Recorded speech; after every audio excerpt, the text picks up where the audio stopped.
From the NCPD Council on Mental Illness, conversations on faith and mental illness. Why people with mental illness belong in our church family, with Deacon Tom Lambert, co-chair, NCPD Council on Mental Illness, and Bob Quinlan, project manager at NCPD. We're going to be talking today about mental illness in the church, and we're just wondering where is a good place to start. Where do we begin, even when we're talking about how important it is for persons with mental illness to be a part of the family in the church? And what would you say? It's very important, and I think we view the church as a family. It's the family of God, and so a church should be inclusive, because the more we include, the more we understand the full story of God's salvation for all of us.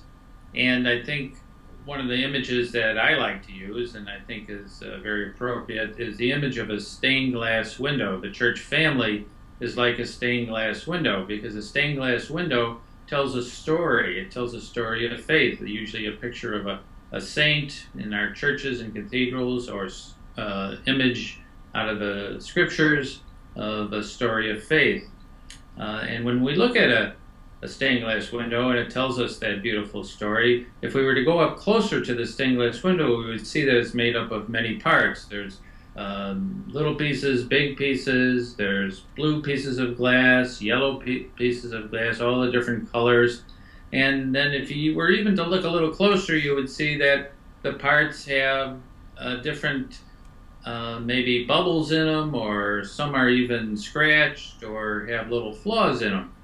So all the imagery of the stained glass window is made up of all these different pieces.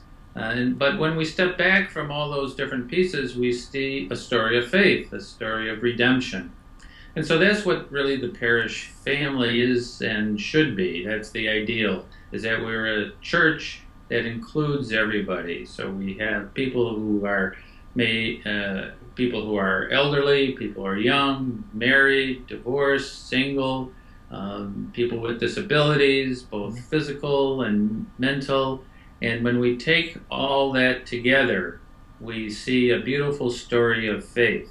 But what happens if one of the pieces are missing? What if one of the pieces in the stained glass window was missing? What if all the brown ones were missing, or all the yellow colored ones, or all the little pieces?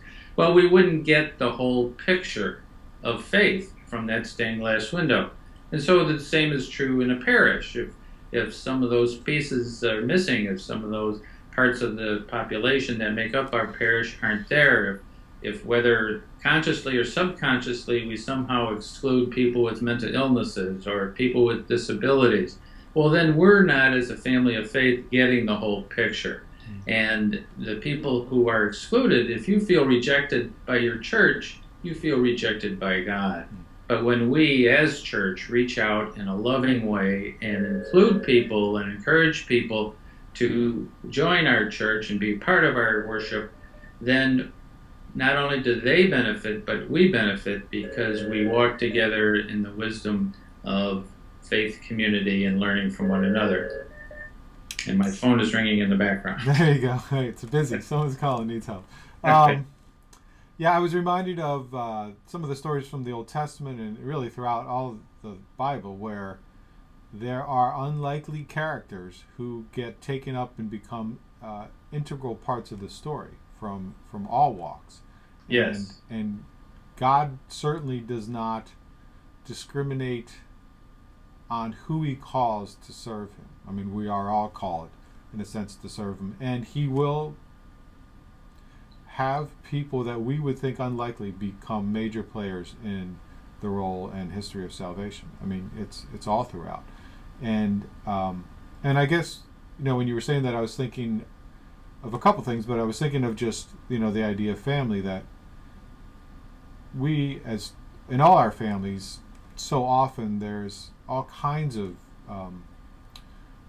different needs, and persons with disabilities, or persons that get sick, or that are elderly and need help, and the young need help, and the range of needing help is always something that's changing. But they're always a part of our family, and we don't shun them because they have challenges, Exactly. or abilities that are different than ours.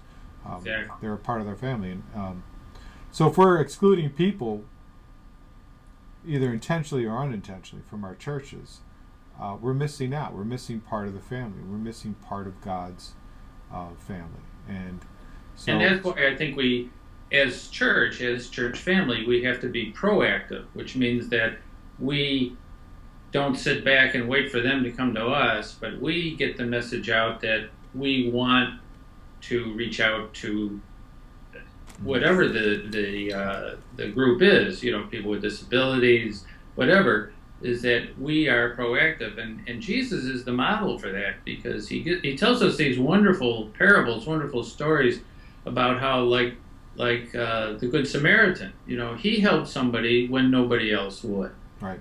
Or he talks about the father welcoming home the prodigal son, that we are people filled with compassion and mercy and unjudgmental love.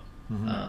So Jesus really gives us many, many instances in the scriptures of how we are continually to go out to others, right, and reduce the stigma of their illness. And in Jesus' time, right, there was that illness, that sense of people who are sick are unclean, so you can't worship in the temple, therefore you feel rejected by God. But Jesus restored them to health and wholeness. He cured them and he healed them. He cured them of their illness. He healed them by restoring them to their rightful place in society.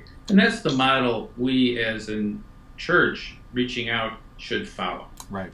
I mean, if Christ is doing it, it's a pretty good clue that we should be doing it. And, yeah, exactly. But I do, even what you said about the restorative model, and how often through a good service or a good group interaction do we feel more whole and more welcomed again, and part of things, and how often is that compounded by certain mental illness challenges, and so much so that I'm saying that the person who has those challenges is naturally going to feel, or a tendency to feel, more excluded or less a part of things, because their mental illnesses often present challenges to the group dynamics. And so we really should be doubling down on making sure that those experiences are available to them, because it's so much harder for them.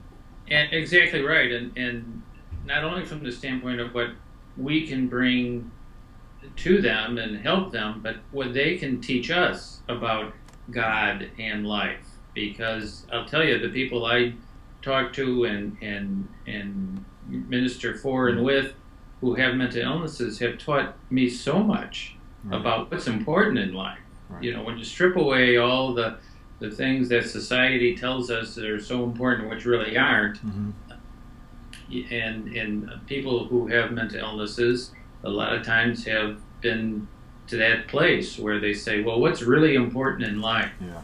So that's what they teach us. So it's not they, or us helping them. It's right, us walking together. And I think what an awesome question to that brings that to the forefront is when you're having discussions with someone, as you do with everybody in a prayer group per se. But if there's someone there with mental illness or some kind of other disability, there is always that tendency to think that we're helping them and stuff like that, which is, I think, equalized so quickly when the question is asked to them, well, how are you following God's call? How is your prayer life going? And then you really see the inside out, like, well, what is it?